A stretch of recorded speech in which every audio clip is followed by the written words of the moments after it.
Reporter breaking. KPCC പുനഃസംഘടന അനിശ്ചിതത്വത്തിൽ. പുനഃസംഘടന വൈകുന്നതിൽ നേതാക്കൾ കടുത്ത അതൃപ്തിയിലാണ്. സംസ്ഥാനത്ത് പാർട്ടി പ്രവർത്തനവും മന്ദഗതിയിൽ. ബോർഡ് കോർപ്പറേഷൻ വിഭജന ചർച്ചകളും ഇതുവരെ തുടങ്ങിയിട്ടില്ല. ചർച്ചകൾ വൈകുന്നതിൽ ഘടകകക്ഷികൾക്കും അതൃപ്തിയുണ്ട്.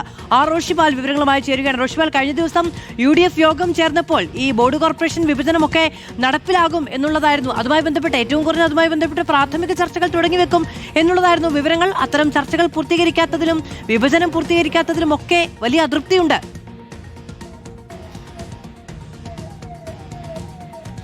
മാധു, KPCC പുനഃസംഘടന ചർച്ചകൾ തുടങ്ങിയിട്ട് ദിവസങ്ങൾ കഴിയുന്നു.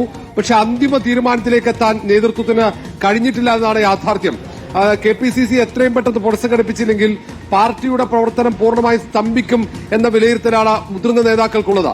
കാരണം KPCC അധ്യക്ഷൻ മന്ത്രിയാകുന്നു, അദ്ദേഹത്തിനൊപ്പമുള്ള 2 വർക്കിംഗ് പ്രസിഡന്റുമാർ, അത് PC വിശ്വനാഥും AP അനിൽകുമാറും മന്ത്രിമാരാകുന്നു. ഈ സാഹചര്യത്തിലാണ് ഈ 3 പേരും പദവി ഒഴിയാനുള്ള സന്നദ്ധത കോൺഗ്രസ് ഹൈക്കമാൻഡിനെ അറിയിച്ചത്. പക്ഷേ പുനഃസംഘടനാ ചർച്ചകൾക്ക് വേഗം കൈവരിക്കാൻ കഴിയുന്നില്ല എന്നതാണ് ഏറ്റവും പ്രധാനപ്പെട്ട കാര്യം.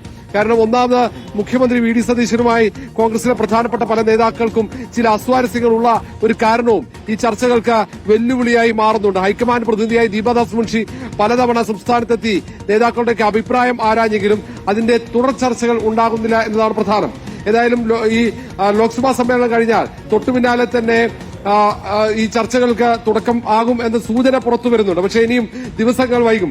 അതേസമയം തന്നെ ബോർഡ് കോർപ്പറേഷൻ നിയമനം വൈകുന്നതിലും അസംതൃപ്തിയുണ്ട് നേതാക്കൾക്കിടയിൽ. ബോർഡ് കോർപ്പറേഷന്റെ ചർച്ചകൾ പോലും തുടങ്ങിയിട്ടില്ല എന്നാണ് യാഥാർത്ഥ്യം.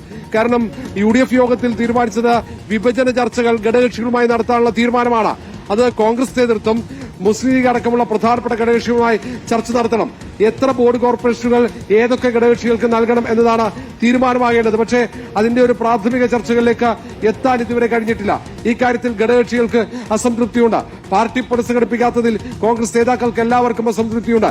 കാരണം 2ാം നിര നേതാക്കൾക്ക് അവസരം ലഭിക്കേണ്ടത് പാർട്ടി പുനഃസംഘടനയിലാണ്, ബോർഡ് കോർപ്പറേഷൻ നിയമനങ്ങളിലാണ്. അതുകൊണ്ട് 2 മാസം പിന്നിടുമ്പോഴും സർക്കാർ രൂപീകരിച്ചിട്ടും ഈ ചർച്ചകൾക്ക് തുടക്കമാകുന്നില്ല, നിയമനം നടക്കുന്നില്ല എന്നൊക്കെയാണ് പ്രധാനപ്പെട്ട പരാതി. പാർട്ടി പുനഃസംഘടന വൈകുന്നത് പാർട്ടിയുടെ പ്രവർത്തനങ്ങൾ മന്ദഗതിയിലാക്കിയെന്ന വിലയിരുത്തലുമുണ്ട്. മാധു.